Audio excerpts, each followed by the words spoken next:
Let's look at Robert Kiyosaki. He had two dads, his real dad and his friend's dad. His real dad had a PhD and the other didn't even finish high school. His real dad would say things like, "I can't afford it," and the other would say, "How can I afford it?" They both supported education, but one focused on studying a career and the other focused on studying money. One of them died struggling financially, and the other died as one of the richest men in Hawaii. Kiyosaki decided to learn from his friend's dad instead of his own dad. This is important to know because we can do what Kiyosaki did and learn from other people that know this subject very well. Have you ever heard people say, "Oh, I wish I had more money. I'm quitting this job. The pay here sucks. I need to get a second job because I need more money." And I'm sure all of us can relate. But the problem here is that it really doesn't matter how much money we're making if we don't even understand it.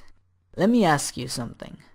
What is the first thing you would do if you got a pay raise in your job to $10,000 a month starting today?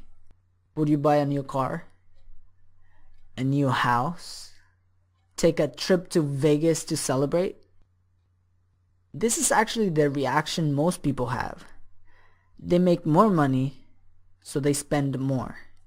Now, I'm sure you're starting to understand that money alone doesn't make you rich. The biggest thing to learn is the difference between an asset and a liability.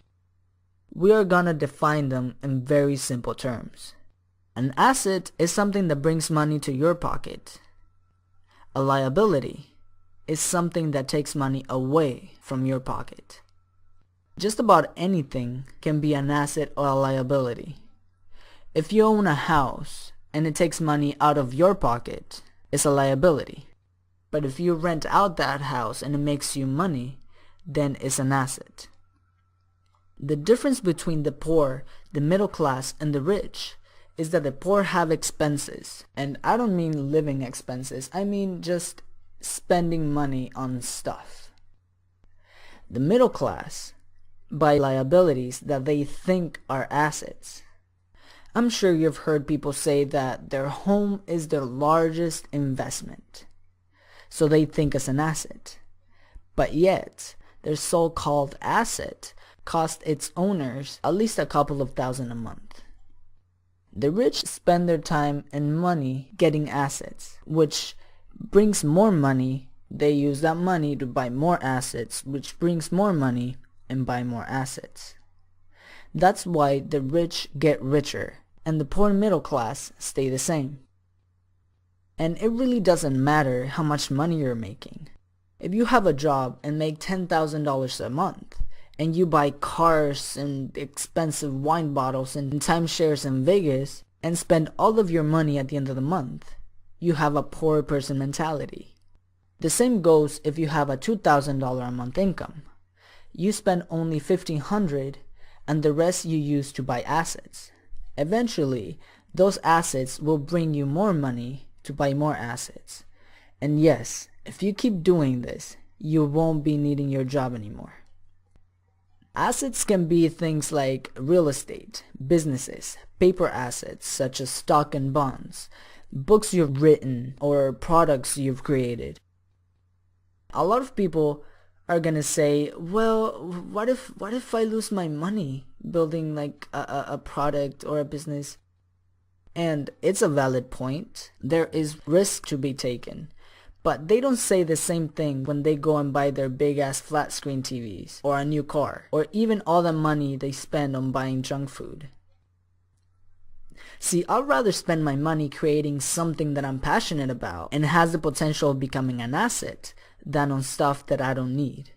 And even if I lose my money, the experience and knowledge I get from building those things, it's incredibly valuable. Much more valuable than sitting on the couch keeping up with the Kardashians. Let me give you a little tax history. You know the Robin Hood story, right? The guy that takes from the rich and gives to the poor? Yeah, that guy. Well, a long time ago, in England and America, there were no taxes. The government would only collect taxes to pay for wars, like the Civil War or the fight against Napoleon. Then the government decided to establish permanent taxes. What you didn't know was that the government told the people that taxes will only punish the rich to be able to help out the poor. So everyone captivated by the Robin Hood ideal voted for this law and it became constitutionally legal. But the government's appetite for money grew so much, they started taxing everyone, including the middle class and the poor. And the rich, well, they were too smart for this. They found loopholes to keep their hard-earned money. This is why Warren Buffett is so proud to say that his tax rate is lower than his secretary's tax rate.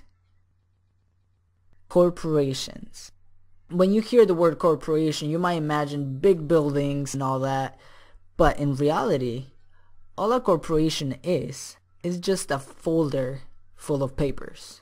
Yeah, a folder full of papers that allows the company to make all of the expenses first, then get taxed on whatever is left.